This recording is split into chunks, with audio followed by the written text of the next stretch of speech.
Salut les marques et les smarts et bienvenue dans Catch Up, votre podcast qui résume et analyse l'actualité du show rouge de la WWE, Monday Night Raw. Je suis Giscal et je suis accompagné de Chris. Comment vas-tu, Chris? Salut Giscal, salut peuple de Catch-Up, et bah écoute, impec, après Fastlane, on enchaîne avec le Raw du lendemain, le lendemain de pay-per-view, voilà, donc c'est parti, on est en duo aujourd'hui, c'est cool, ça va être sympa, c'est notre premier duo je crois. Exactement, il me semble, peut-être qu'on s'était déjà, nos chemins s'étaient déjà croisés sur un pay-per-view, peut-être, mais pas en weekly, il me semble pas. En effet. On avait fait les Survivor Series ensemble.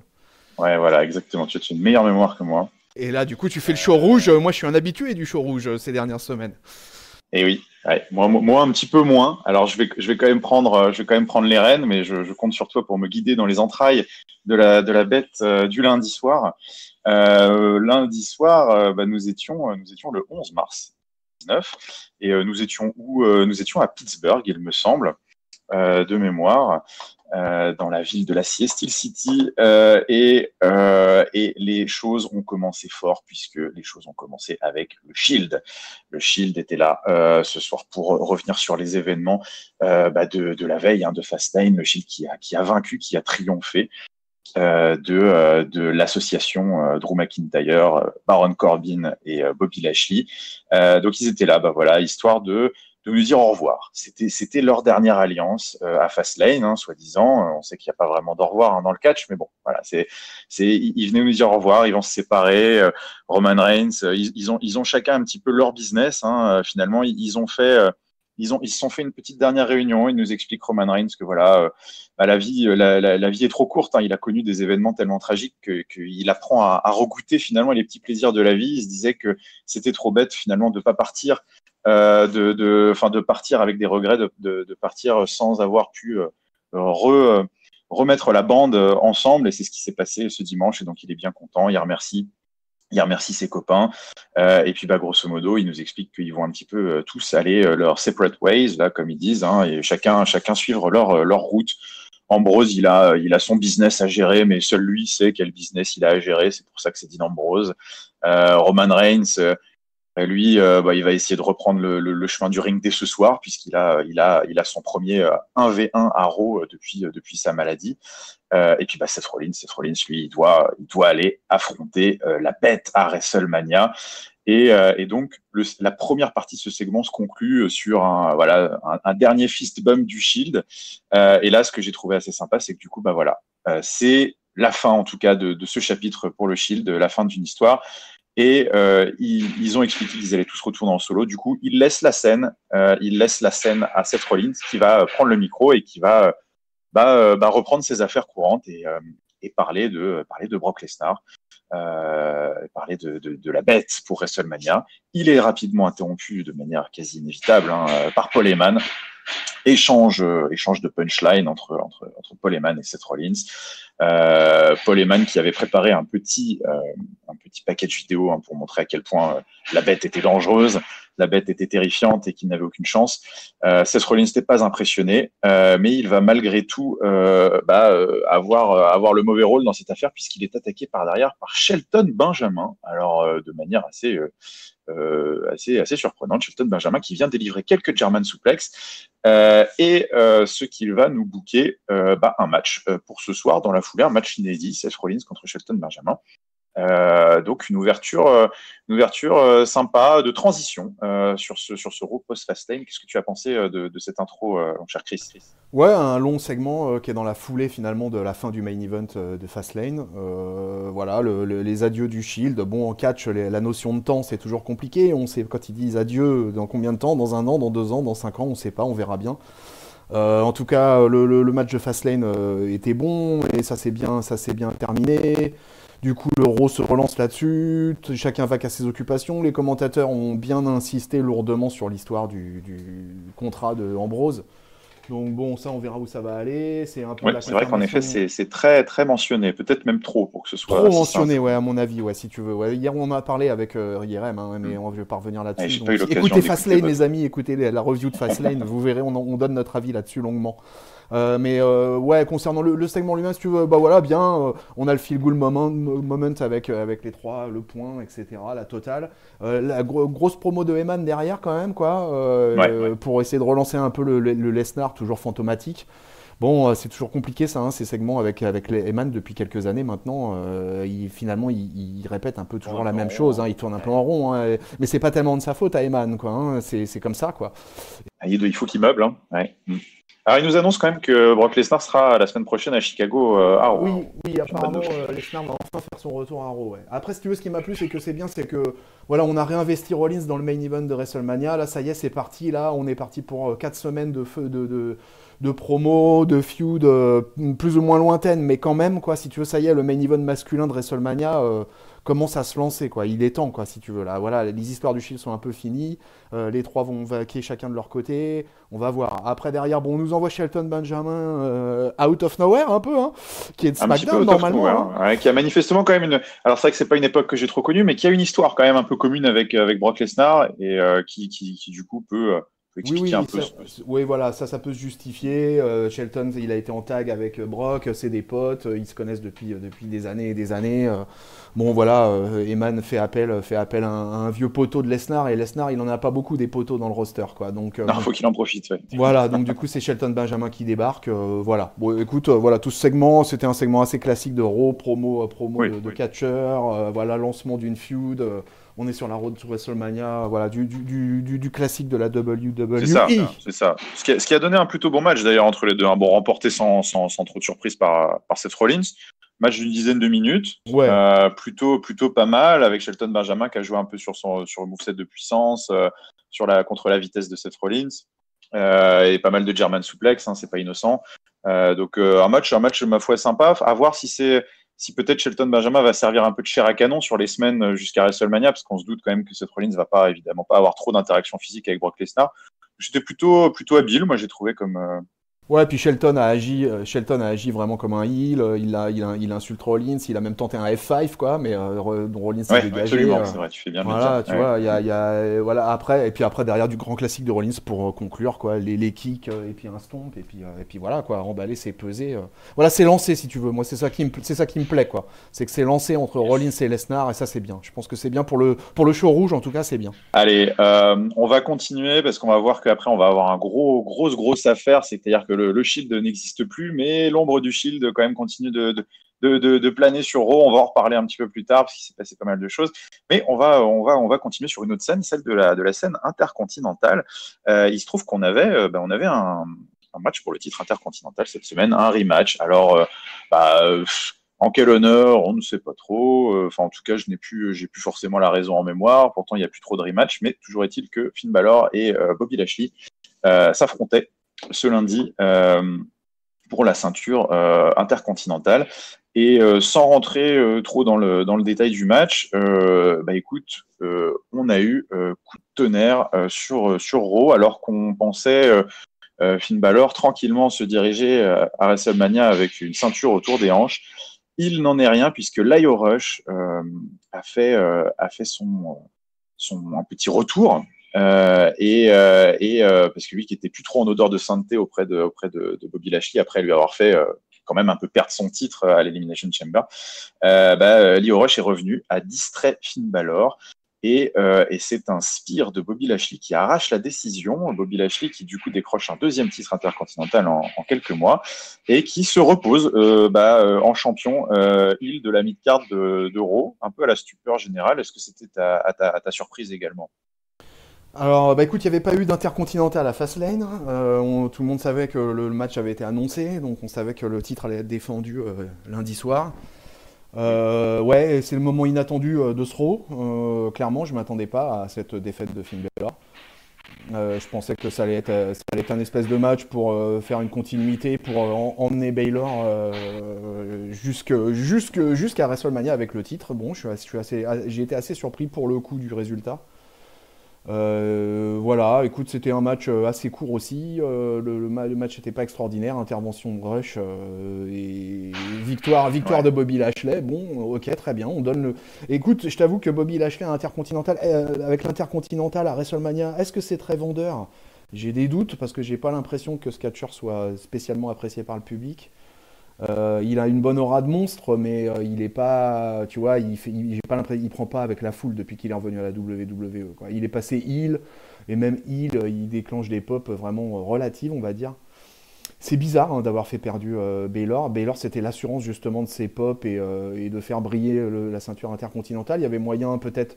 Moi, je pensais que pour WrestleMania, le titre intercontinental allait être joué avec un match à plusieurs, tu vois, un ladder match ou Ouais, tout à fait. Ouais, j'avais un peu cette idée-là aussi. Ouais, surprenant ce choix. C'est vrai que on a l'impression qu'on avait fait un petit pas en avant et deux pas en arrière en mettant la ceinture sur Balor. Là, d'un seul coup, rétro-pédalage, on revient sur finalement ce qui était la situation janvier jusqu'à mi-février, quoi. C'est Bobby Lashley champion. Baylor Euh, fait un run de champion court, encore une fois.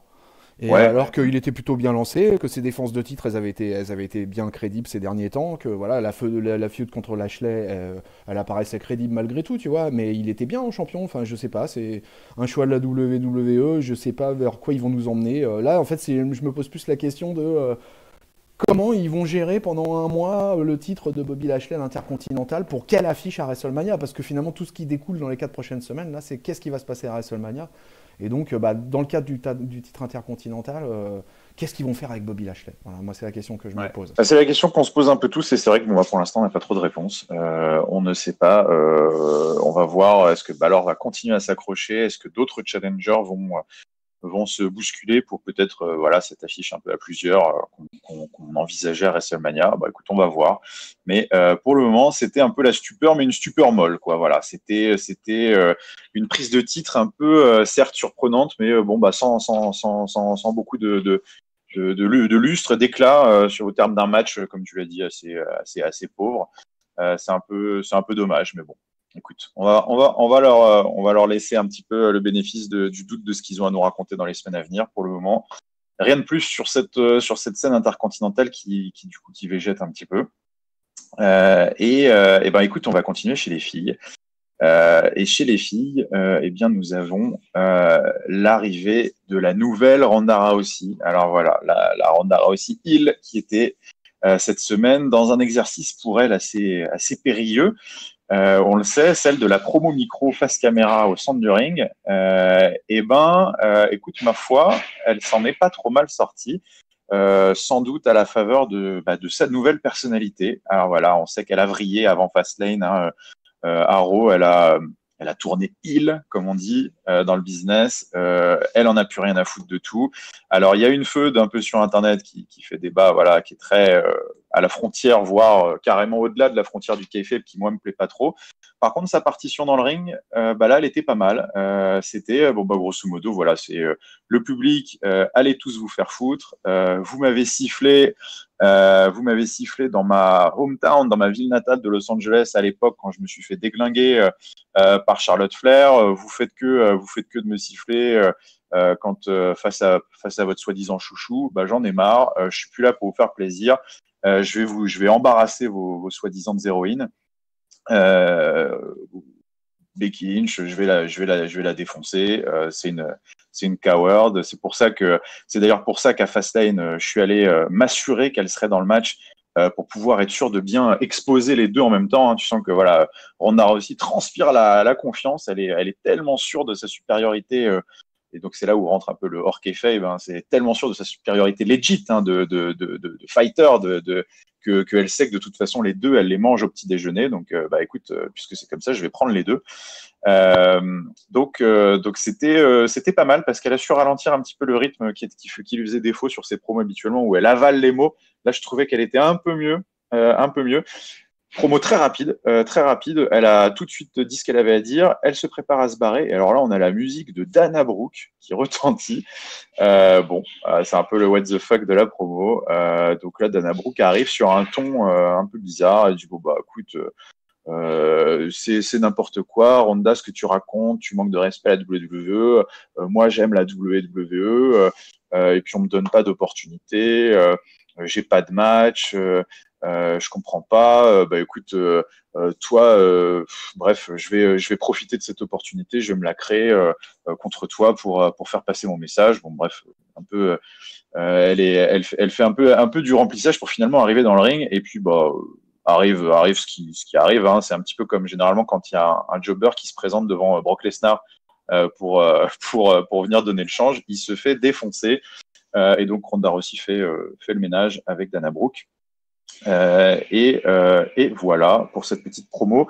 Qu'est-ce que tu as pensé de cette Ronda Rousey Heel 2.0 qui affirme son nouveau personnage ce lundi? Ouais, c'était pas mal sa promo, c'était pas mal. Alors moi je l'ai expliqué dans Fastlane, mais du coup je vais le répéter pour la compréhension du rôle là. C'est que le truc c'est que j'espère que d'ici à WrestleMania, en fait, si tu veux, j'ai plus envie de voir Charlotte, Becky et Ronda dans le même ring. J'ai envie de voir que pendant un mois là, je ne veux pas les voir avoir des interactions physiques, ou en tout cas le moins possible. Pas de combat, pas de choses comme ça, tu vois, des face-off au micro, des promos, des choses comme ça. C'est un peu old school. Ouais, tu vois, donc ouais, parce que moi je pense que c'est pas bon pour la hype de ce combat de les avoir trop dans le ring en même temps toutes les trois là, ou deux, tu vois, en permanence, etc. Ça va nous gâcher le match qui est déjà un peu en train de perdre de la valeur, tu vois.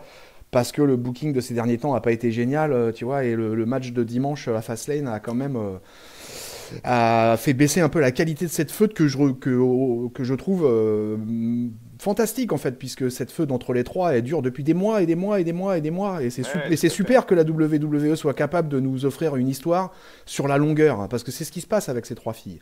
Par contre, moi pour le coup, pour le mois qui reste WrestleMania, je veux le moins d'interactions possible. Donc si tu veux, Dana, c'est comme tu as dit, c'est what the fuck, c'est Dana Brooke quoi, qui débarque, qui fait après la promo de Ronda, qui fait son speech, voilà, dans le style j'ai pas mérité ça, il faut qu'on me donne ma chance, voilà, Ronda il faut qu'elle lance des Open Challenge, moi je suis la première sur la liste, voilà, tu vois, c'est très bien. Ronda elle va être occupée dans le ring par une feud de mid-card, et il faut faire un peu pareil avec Becky et Charlotte à mon avis. Il faut que ces filles-là, il faut qu'elles fassent monter la hype en s'affrontant au micro. Alors tu l'as dit, il y a la feud elle se déroule aussi sur Twitter, sur Internet, etc. Il faut suivre. Ouais, Ronda, elle a été particulièrement véhémente et particulièrement agressive apparemment sur Internet, et puis elle a envoyé fuck la WWE à quelques occasions aussi. Donc écoute, c'est plutôt pas mal la division féminine. À Raw, c'est un peu compliqué sur pas mal d'aspects. Ronda, c'est quand même la patronne depuis des mois. On se dirige vers un match quand même un peu historique, WrestleMania, quoi qu'il arrive. Ah, ça c'est sûr, oui. Pour la division féminine, ça de toute façon, ça va être historique, quoi, parce que je pense vraiment qu'elles vont avoir le main event. En tout cas, moi je l'espère. Je considère que ça serait quand même mérité.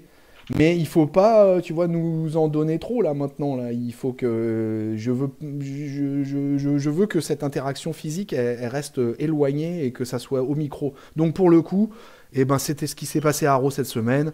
Ronda, elle a été pas mal au micro. C'est pas encore du génialissime, ça c'est sûr, mais c'est pas mal. Et moi, ça me va comme ça. Allez, pour rester sur les segments féminins, on en avait deux autres dans ce Monday Night Raw qui étaient de bien moindre importance. On va passer sans doute assez vite dessus. On a eu un match entre Nia Jax et Natalya pour faire suite un petit peu, pareil, des événements de Fastlane. On enchaîne, on transitionne, puisque Natalya était venue en aide à Beth Phoenix, qui s'était interposée devant Nia Jax et Tamina lors du pay-per-view. Une équipe qui semblait se reformer, Divas of Doom, là, équipe old school. Écoute, on capitalise là-dessus. Natalya, Nia Jax, match très court. Ouais.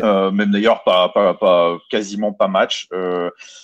Puisque Tamina et Beth Phoenix, qui étaient aux abords du ring, s'impliquent très rapidement dans le match pour la disqualification. Ça brawl dans le ring. Sasha Banks et Bayley arrivent pour attaquer les Samoans qui les avaient tabassés la veille. Ça, c'était backstage après le match, pardon. J'embrouille un petit peu tout. Mais bon, grosso modo, ce qui se passe, c'est j'ai l'impression que Natalya et Beth Phoenix rentrent un petit peu dans le mix de la division tag team féminine, peut-être pour Mania, pour apporter une petite équipe un peu côté légende. Bon, à voir ce qui va tirer de tout ça. Peut-être qu'on se dirigerait plutôt vers un match à plusieurs, sans doute pour les ceintures tag team féminines à WrestleMania. C'est ce qui est en train de se profiler. Euh, on va voir. Et juste avant de te laisser commenter là-dessus, autre segment féminin, c'était le traditionnel Moment of Bliss. Moment of Bliss qui, cette semaine, n'a pas été interrompu au miracle, puisque Alexa Bliss arrivait pour nous annoncer l'hôte de WrestleMania de cette semaine. Et plus elle dressait des lauriers à l'hôte de WrestleMania, plus on voyait la ficelle se profiler.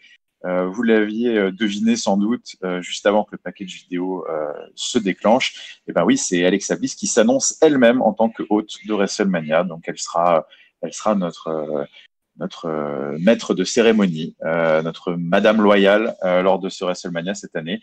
Voilà pour le reste de la division féminine. Est-ce que tu as un commentaire un petit peu sur ces choses-là? Ouais, voilà, sur la division féminine, dans ce Raw, il y a eu trois trucs en fait. Après, ouais, effectivement, bon, on a eu le énième passage de Lacey Evans. Donc, je Oui, résume, aussi, je ça j'en résume, parle. voilà, je résume en un mot. Next. Ensuite, on a eu donc Alexa Bliss qui nous a donc annoncé qu'elle allait être l'host de WrestleMania. Donc, écoute, ça c'est plutôt une bonne nouvelle.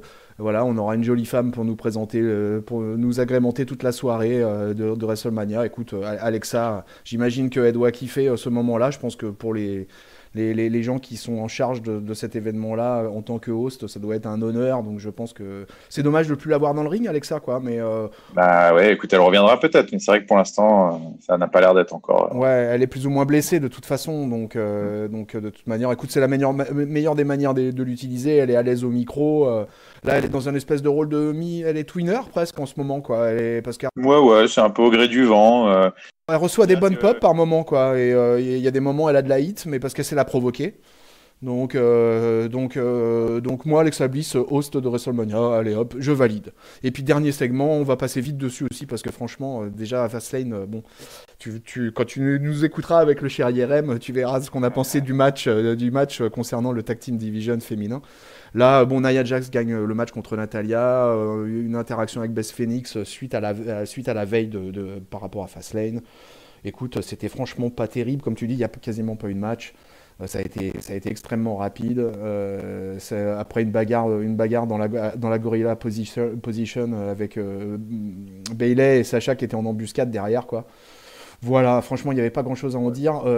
Nous, le constat qu'on a fait après Fastlane, c'était que il allait falloir que sur le titre féminin par équipe, qu'ils envoient un peu de la cavalerie, tu vois, quoi, qu'on ait autre chose que Nia Jax et Tamina à proposer à Sacha et Bayley, et ben, espérons que ça arrive vite tout ça. Et comme tu le dis, j'avais pas pensé à ça, mais effectivement, envisager un match à Mania pour ce titre-là, à plusieurs, ça serait pas mal. Un triple menace ou un Fatal 4-Way, pourquoi pas.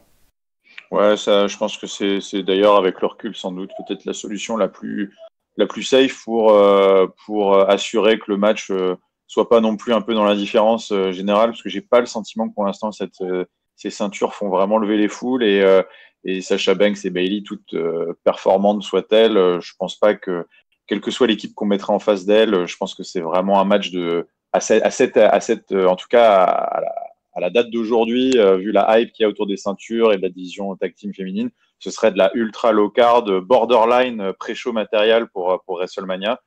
Donc à la limite, autant fourrer quelques équipes, faire des feel good avec le retour de Beth dans le ring, pourquoi pas. Je me dis que ça peut être en effet une solution temporaire Ouais, et puis jusqu'à ce qu'ils trouvent leur rythme.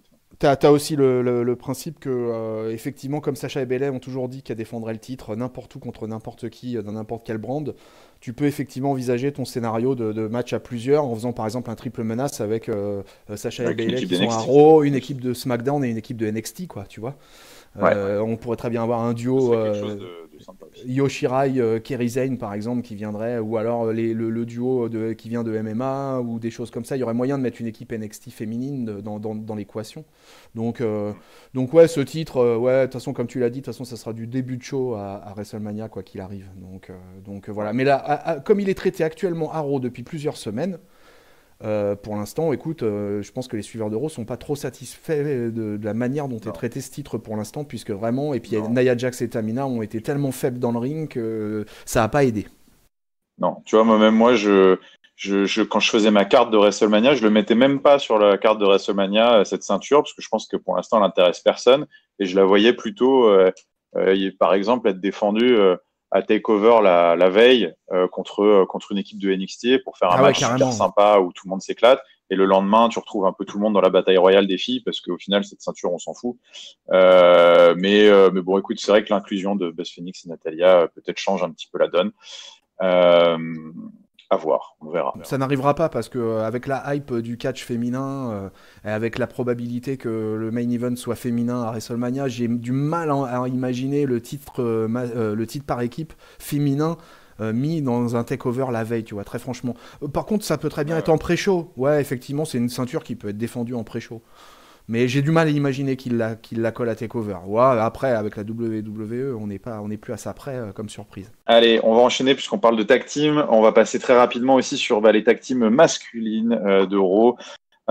Écoute, pareil, on commence peut-être un petit peu à tourner en rond puisque cette semaine nous avions encore Aleister Black et Ricochet qui sont décidément sont partout. Hein. Ils font un match par show en ce moment.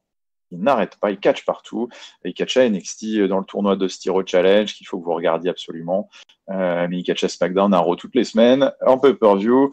Écoute, Aleister Black et Ricochet étaient contre Bobby Roode et Chad Gable, donc les deux équipes vaincues de la veille à Fastlane, hein, qui se réaffrontaient encore pour déterminer un petit peu qui va peut-être réavoir une nouvelle opportunité. Sans surprise, Aleister Black et Ricochet l'emportent à nouveau, facilement. Et après le match, les Revival arrivent pour coucher les vainqueurs. Bon, donc on se réengage encore une fois dans un futur title match entre le Revival et Aleister Black et Ricochet. Ok, bon. Bah là, Ricochet Aleister Black, Ricochet Aleister Black se positionne dorénavant clairement comme number one contender, quoi, déjà. Tout à fait. Et ce qui n'était pas encore tout à fait le cas, même s'ils ont eu un title shot à Fastlane, mais au final, là, dorénavant, on vient de valider à Raw le fait que Ricochet et Aleister Black sont les number one contenders, quoi. Et si tu veux, comme la tag team division masculine à Raw, elle est quand même très faible par rapport à celle de SmackDown. Là, pour le coup, enfin avec ces deux-là, on arrive à quelque chose. Comme les Revival ont fait un très bon match dimanche à Fastlane, du coup, il y a un semblant de crédibilité qui apparaît dans la tag team division masculine et c'est plutôt pas mal parce que là, on désespérait. Hein, depuis un mois et demi, là, c'était dur, hein, la tag team division masculine, quoi. Donc là, écoute, les Revival ont été à nouveau rendus solides et crédibles lors de Fastlane. Ricochet et Aleister Black deviennent les number one contenders. Là, si tu veux, la situation, elle est claire, elle est nette. Voilà, là, on sait où ça en est dorénavant dans le show rouge au niveau du tag team, quoi. Donc ça, c'était plutôt pas mal de positionner enfin une équipe clairement en disant bon bah voilà, là ça y est. Alors après, je vais spoiler un petit peu par rapport à NXT, mais en plus, il faut savoir que Aleister Black et Ricochet sont en finale du Dusty Rhodes Classic. Ils sont en ce moment, ils sont dans une hype terrible. Ils apparaissent à SmackDown, ils gagnent des matchs à SmackDown, ils gagnent des matchs à Raw. Là, je crois que ils gagnent tout. De toute façon, ça fait, on va dire, ça fait 3 mois là. Ricochet et Aleister Black, ils gagnent partout où ils passent, ils gagnent. Donc voilà, je pense que là, les choses sont claires et établies. Voilà. C'est ça. C'était voilà. En tout cas, pour ceux qui avaient besoin de clarté dans cette division à Raw, ils ont été servis puisque maintenant la direction pour les semaines à venir semble toute tracée. On va continuer avec 2 segments consécutifs de vieux, 2 segments d'anciens, mais 2 segments de vieux de la vieille, mais pas péjoratif. Hein, c'est vraiment voilà les gars qui assurent le show, des hommes, des vrais. Ouais, je dis des segments à la Saturday Night Main Event des années 80. C'est ça, exactement. Donc on est dans on est dans de la vieille promo, bien old school, bien maîtrisée avec des vieux loups de mer. Et on commence par Triple H et Batista qui étaient annoncés comme s'affrontant face to face ce soir à Raw après la super promo de la semaine dernière de Triple H qui invitait, qui faisait plus qu'inviter, hein, parce qu'il disait qu'il allait poursuivre Batista partout pour pouvoir avoir pour pouvoir le confronter. Si c'était même sur les plateaux de télé, les plateaux de ciné, chez lui, n'importe où, en fait, il n'a pas eu besoin d'aller si loin, Triple H, hein, puisque Batista s'était déplacé ce lundi à Raw.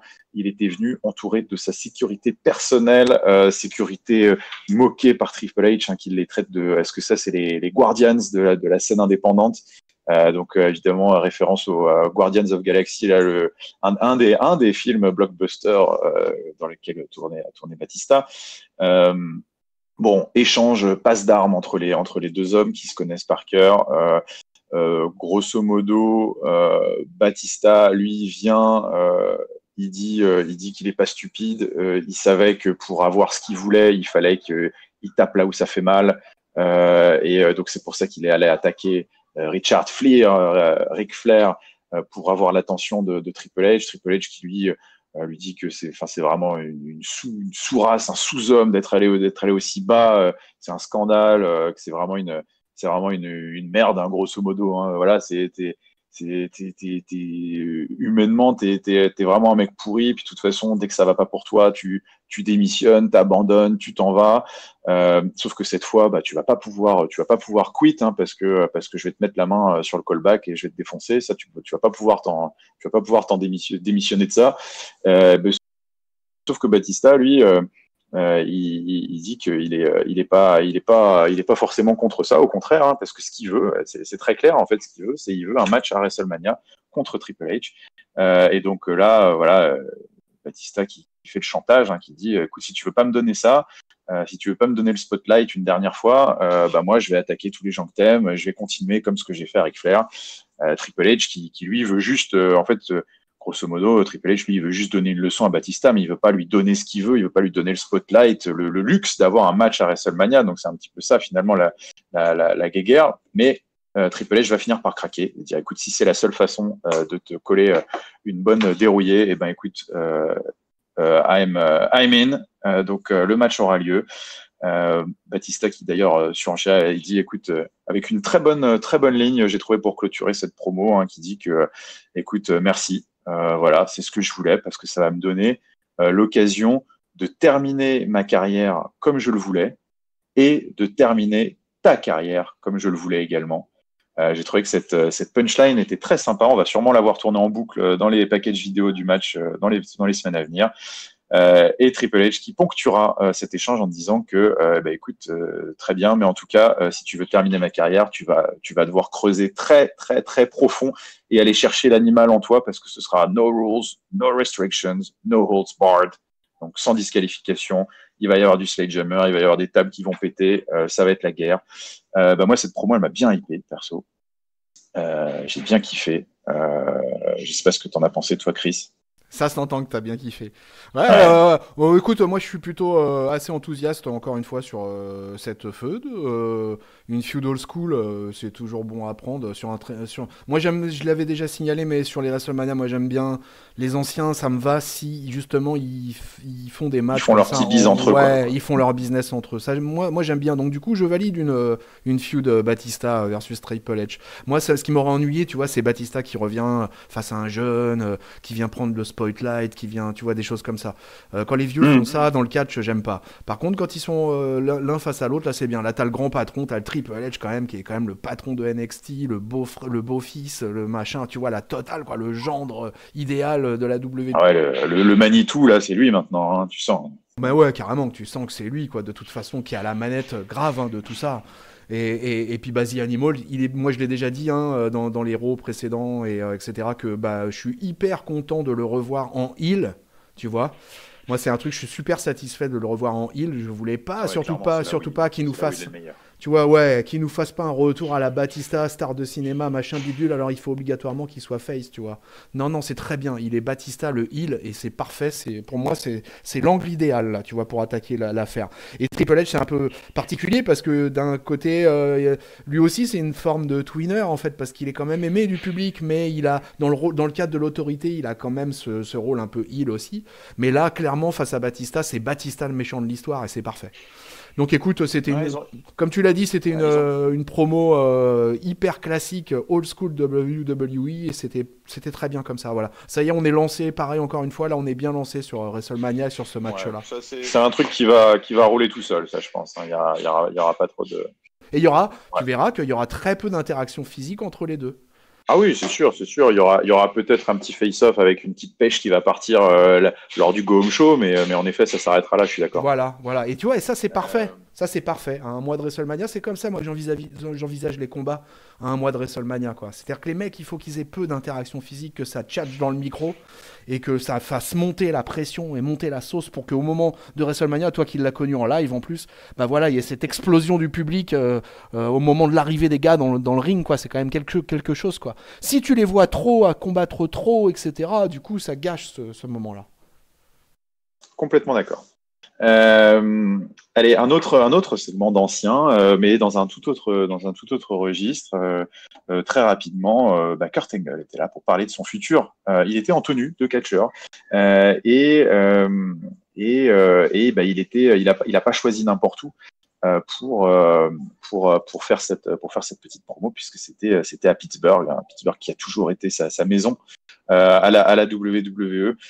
Donc il revient un petit peu sur son parcours olympique, sur son parcours à la WWE. Il dit qu'il a affronté tout le monde, il a tout fait, et que il arrive au bout du chemin. Voilà, il arrive au bout du chemin, et d'une manière finalement assez classe, j'ai trouvé assez émouvante et assez classe à son image. Il nous annonce que il va pas se faire un truc tout en fanfare avec un match pour sa carrière, avec une stipulation de fou furieux à WrestleMania. Non, il va faire un match de retraite. Voilà, un match d'adieu à WrestleMania. WrestleMania sera donc le théâtre de son dernier match, de sa dernière représentation.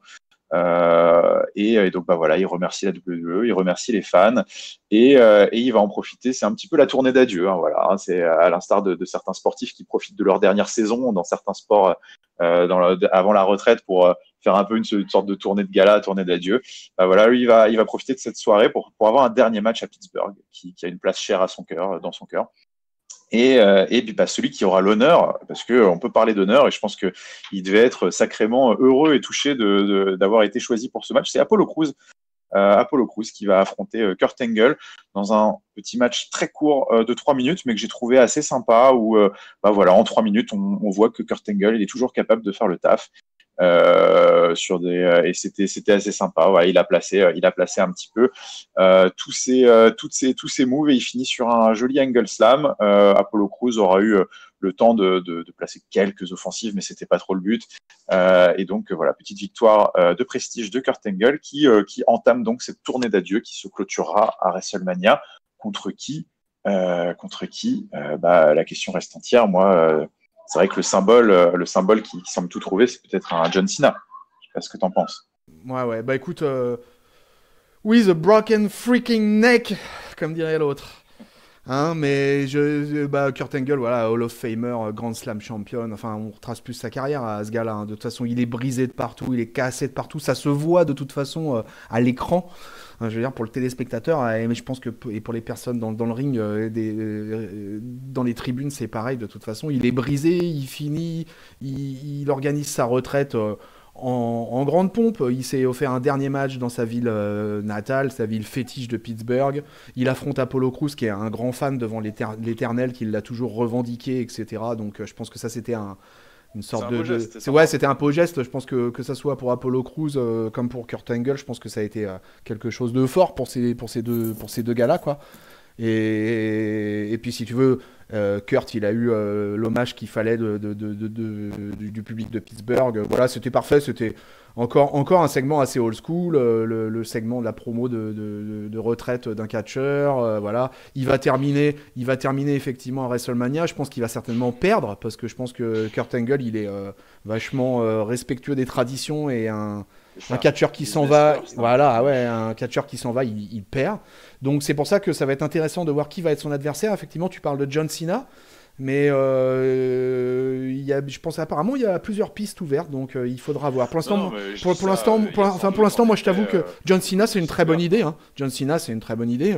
Moi je validerais un match Kurt Angle John Cena. J'ai vu aussi qu'il y avait la piste Undertaker.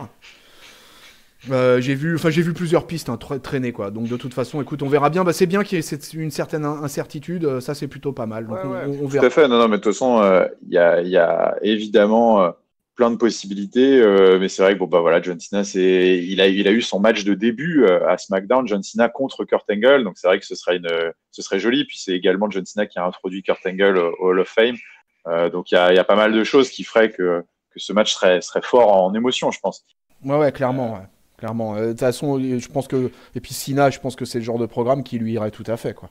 ouais, Parce que avec toutes ses occupations hors ring dorénavant. J'imagine que tu vois, d'ailleurs, et la preuve, il est lancé dans aucune feud majeure. On est à un mois de WrestleMania et Cena, il est toujours lancé dans aucune feud majeure, quoi. Donc, quoi qu'il arrive, il va avoir un match. Là, pour le coup, on aurait deux matchs d'anciens, quoi. On aurait un Kurt Angle versus Cena et on aurait un Batista versus Triple H. Voilà, comme ça, là, les cases sont cochées pour les matchs entre gloires. Voilà. tout à fait. Exactement. Bon, écoute, voilà, on va voir ce que les futures semaines réservent à notre cher ami et bientôt regretté Kurt Angle. On va terminer maintenant terminer avec un gros morceau, hein. Ce qui a occupé quand même une bonne partie d'Euro et ce qui a animé surtout une grosse partie d'Euro, c'est finalement ce qui s'est passé autour du reste du Shield, modulo Seth Rollins, Roman Reigns et Dean Ambrose, parce qu'il s'est passé pas mal de choses. Et alors, ce que je te propose, c'est que on va revenir sur tout ce qui a concerné ces deux-là, Monday Night Raw, et puis clôturer notre analyse après sur une discussion là-dessus. Grosso modo, Roman Reigns cette semaine faisait son grand retour dans le ring, un contre Baron Corbin. Baron Corbin qui n'avait pas eu sa langue dans sa poche à l'époque de l'annonce terrible de la leucémie de Roman Reigns, pour dire. D'ailleurs, il est mis dans un segment backstage, mis face à ses erreurs, hein, voilà, et il avait dit à l'époque que grosso modo, si Roman Reigns pouvait ne pas revenir, c'était tout aussi bien. Alors évidemment, pas revenir dans le sens où qui crève, hein, mais c'était grosso modo, reviens pas, je prends la suite d'Euro, on n'a pas besoin de toi. Maintenant, c'est mon show, c'est très bien. Et Baron Corbin, lui, grosso modo, il n'était pas très content de voir revenir Roman Reigns. Donc, écoute, le retour dans le ring de Roman Reigns va se dérouler contre Baron Corbin, un contre un. Ce soir, c'est l'événement. Sauf que voilà, il y en a un autre il y en a un qui a décidé de se réveiller cette semaine et qui a décidé que maintenant, ça allait peut-être se jouer selon ses règles et qu'il allait arrêter de jouer les seconds rôles. C'est Drew McIntyre, puisque Drew McIntyre était absolument en furie cette semaine et il a commencé par tout simplement en fait empêcher ce match entre Reigns et Corbin en interrompant l'entrée de Roman Reigns et en tabassant le Big Dog avant même que le match puisse commencer, avec donc là c'est beatdown autour du ring avec une première Claymore qui sonne complètement Roman Reigns, hein, on voit sa tête qui tape au sol, il est un peu KO quand il se relève, tu sens que la Claymore a été incroyablement bien vendue, et en fait, pendant qu'il se remet de ses émotions, qu'il se relève un peu, en fait, Drew McIntyre va lui porter une seconde Claymore, en fait, en mettant la tête, grosso modo, la tête de Roman Reigns entre le poteau du ring et sa botte, donc Claymore contre le poteau du ring. Roman Reigns est complètement out. Les médecins arrivent tout de suite. Grosso modo, ce qu'on essaye de nous vendre ici, c'est la commotion, hein. Il est complètement KO debout. Il a du mal à se relever. Drew McIntyre est bien content de ses méfaits. Il s'en va. Tandis que Seth Rollins arrive, puis Dean Ambrose pour venir voir comment va leur ami là, qui a quasiment autant de docteurs que de catcheurs autour de lui là. Tout le monde est très inquiet pour Roman Reigns. L'angle est plutôt bien joué. On sent qu'il y a un petit flottement dans le public qui se déroule. Le chaos est plutôt bien joué par Roman Reigns. Donc voilà, commotion. Il est out. Évidemment, le match est annulé. Donc on se retrouve backstage. Dean Ambrose et Seth Rollins qui poussent Roman Reigns jusqu'à la salle d'examen médical. Il dit si, va te faire checker. On rigole pas avec ça. Puis en plus, tu as eu des problèmes de santé. Enfin bref, va te faire checker, machin. Déconne pas. Et donc là, scène sympa parce que, écoute, tu vois, c'est l'histoire éternelle du Shield, c'est l'histoire éternelle des fratries, des frères, hein. Ils ont beau se dire au revoir, se séparer, s'engueuler. tu t'en sors jamais vraiment. Ils sont liés éternellement, et donc cette histoire va raviver la flamme du côté de Dean Ambrose, hein, qui veut pas en rester là. Et à peine Roman Reigns entre dans la salle d'examen pour se faire checker à Dean Ambrose, il pète un câble, il repart bien remonté dans les coulisses, il tombe sur Triple H. Et il lui dit, écoute, Triple H, je veux Drew McIntyre ce soir, 1 contre 1, pas de disqualification, c'est pas une question, c'est un ordre, tu me le donnes maintenant. Face-off assez sympa entre les deux hommes. Triple H qui dit, ok, écoute, vas-y, pas de problème. Et puis, Dean Ambrose qui demande à ce que ce soit un false count anywhere. Donc, c'est vraiment genre règlement de compte. Hein. Je veux pouvoir le cogner n'importe où dans l'arène. Donc moi à ce moment-là de l'émission, je suis plutôt très très très très chaud pour ce match. J'aime beaucoup la façon dont l'angle est amené. Et puis on arrive au main event. Donc du coup, ce qui sera le main event de la soirée, Drew McIntyre, Dean Ambrose, no disqualification, no count out, false count anywhere. Ça commence bien évidemment en brawl sur la rampe d'accès au ring. Ils attendent pas une seule seconde. Les deux ont des flammes dans les yeux.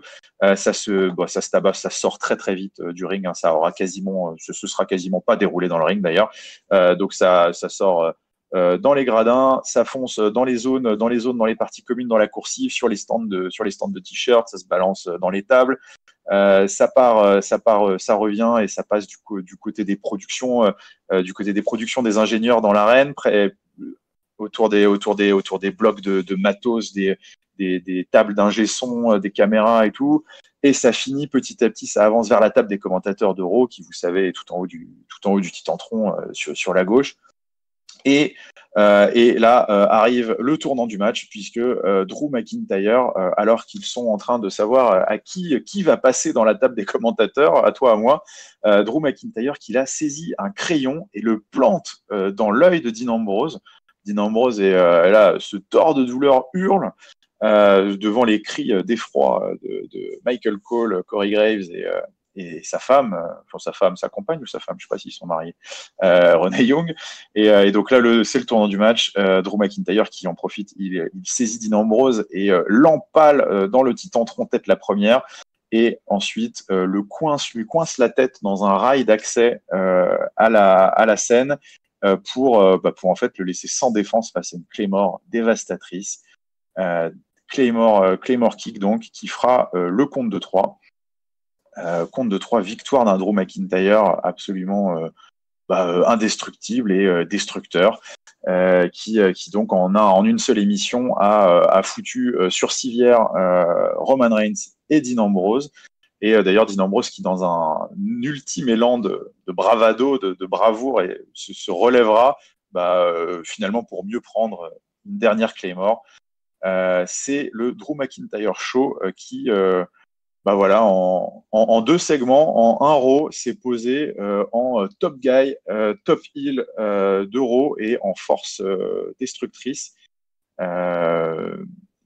Écoute, moi j'ai trouvé ça très très efficace. Je te laisse maintenant la parole, Chris, pour nous dire ce que tu as pensé de tout cet angle, cet angle global. Ah ouais, un long segment pour finir tout ce main event, etc. quoi, avec un premier match annoncé avec Roman Reigns qui s'est donc pris un beatdown mais incroyable, hein, comme très vicieux. Ouais. Ça faisait longtemps que j'avais pas vu Roman Reigns se faire secouer comme ça.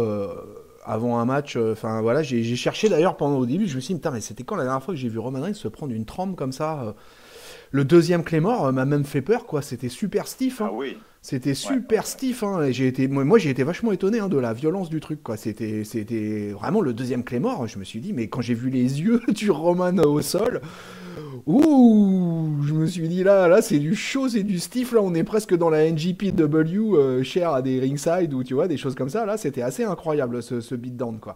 Et clairement, Drew se pose comme Monster Heel à Raw. Il a crevé l'écran. J'ai envie de dire, il est temps. Ah ouais, il est temps en plus, quoi, si tu veux, quoi, parce que il est vraiment, encore une fois, tu vois, c'est un sujet dont on a parlé à Fastlane, du fait que, avec l'absence de Lesnar, etc., que le titre universel, il était un peu bouché, qu'il s'y passait pas grand-chose, parce que personne s'affirmait vraiment clairement. Parce qu'on savait pas trop.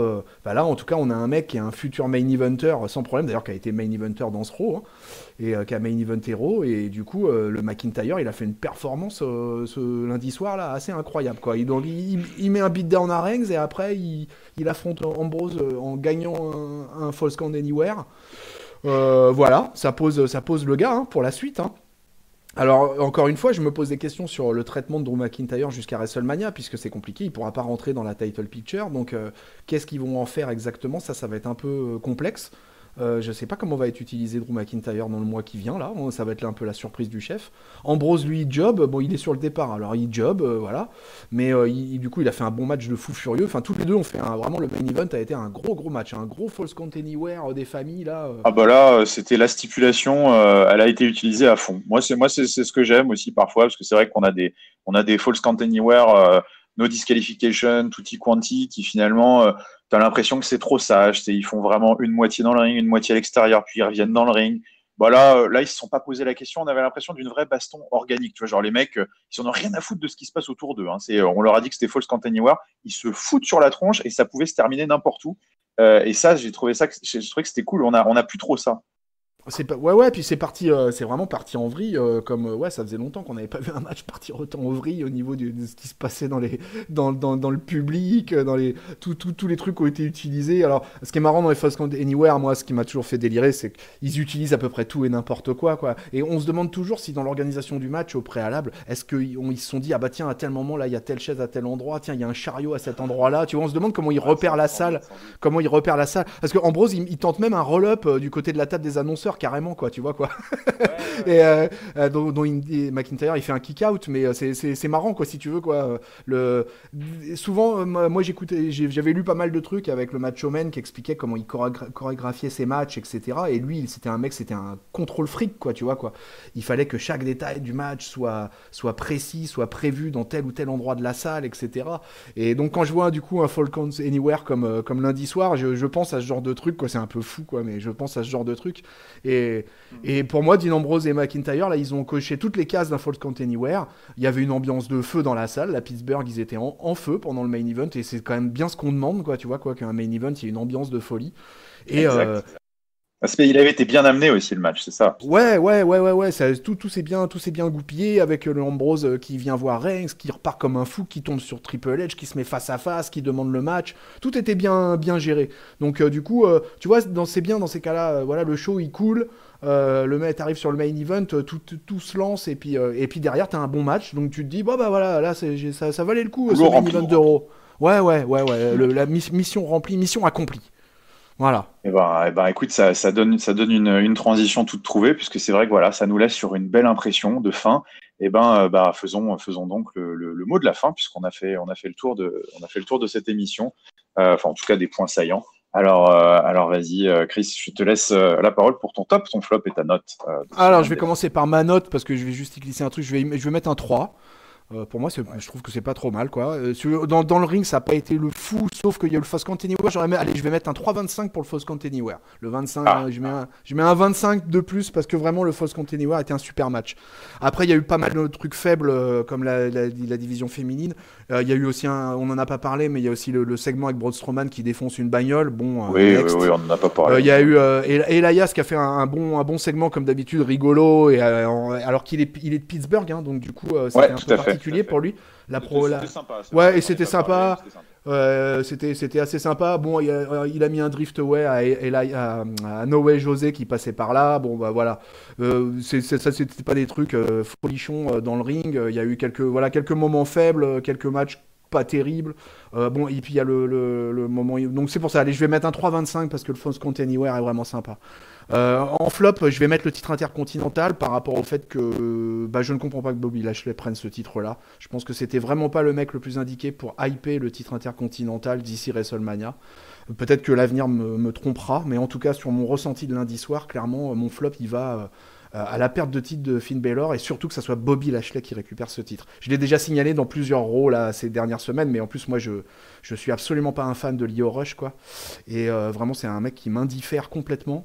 Et du coup, cette arrivée de Lashley en titre intercontinental, c'est pas forcément, pour moi en tout cas, c'est pas une bonne nouvelle. Et puis mon top, ça va être tout simple. Hein, mon top, je vais le donner au Falls Count Anywhere, hein, qui a été un super match. Voilà, un super segment, on va dire, dans l'ensemble. Toute la construction du main event, on va dire du beatdown de Roman Reigns jusqu'au pin final de Drew McIntyre. Pour moi, c'était parfait. C'est comme ça que j'ai envie de voir se terminer un Raw. Voilà, c'est quand le main event, il envoie du bois. Et ça a été le cas ce lundi. Voilà. Eh ben, écoute, tu me prémâches le boulot parce que j'ai grosso modo, enfin même d'ailleurs sensiblement les mêmes avis que toi. Ma note, c'était également un 3 que j'ai presque envie, comme toi, de majorer d'un 3,25 parce que ce main event m'avait vraiment voilà, bien ponctué. Finalement, c'est ça que tu as envie à Raw, c'est après 3 heures de haut, de bas, et tout n'est pas intéressant, au moins de sortir de l'émission et de te dire putain, j'ai passé un bon moment. Et ce main event te donner ce sentiment-là que tu n'as que trop rarement à Monday Night Raw, donc ça méritait bien un 3,25 aller. Et mon top ira assez naturellement à ce main event que j'ai trouvé super sympa. Et même plus globalement, voilà, à cet angle de séparation, pas séparation, mais en tout cas voilà, de cette storyline qu'il y a eu de fil rouge autour du Shield et comment est-ce qu'ils ont bien construit cette émission pour nous amener jusqu'au main event et pour nous amener jusqu'à l'avènement voilà, de ce nouveau monstre, Drew McIntyre. Je trouve que cette émission était sacrément bien écrite de ce côté-là, avec ce point culminant, ce main event. Très sympa. C'est le meilleur main event de Raw. C'est le meilleur main event de Raw depuis plusieurs semaines, là, je peux te dire. Là. Ah ouais, franchement, c'est vraiment, en tout cas de mémoire récente, c'est la première fois que je coupe Raw et je me dis ah putain, j'ai kiffé quoi. Tu vois. Et puis mon flop, c'est un peu compliqué parce que c'est vrai que les trucs qui mériteraient un flop sont des trucs qui m'intéressent pas. Donc je pourrais le donner à la scène tag team féminine qui moi vraiment me laisse complètement de marbre. Mais bon, ouais, bon si, tiens, allez, à ça.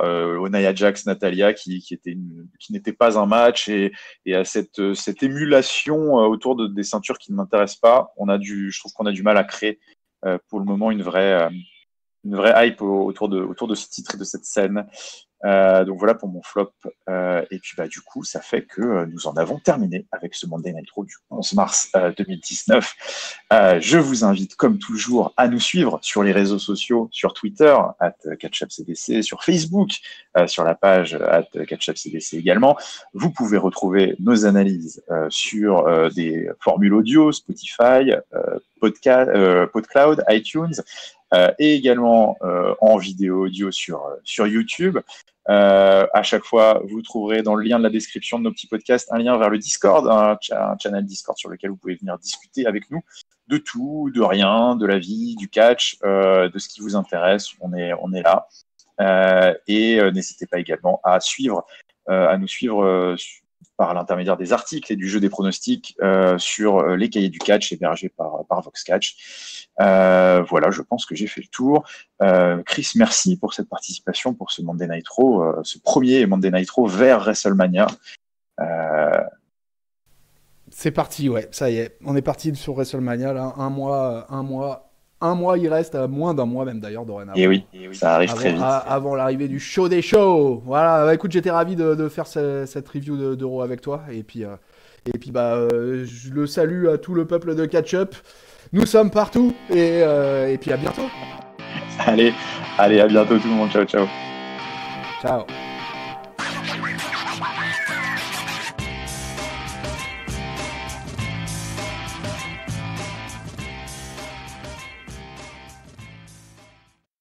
Non, vous emmerdez pas, laissez genre 30 secondes de blanc, quoi, et puis voilà, vous me faites un petit coucou quand c'est terminé, quoi, sur leur gars. Ok, les gars, allez, bon courage, hein.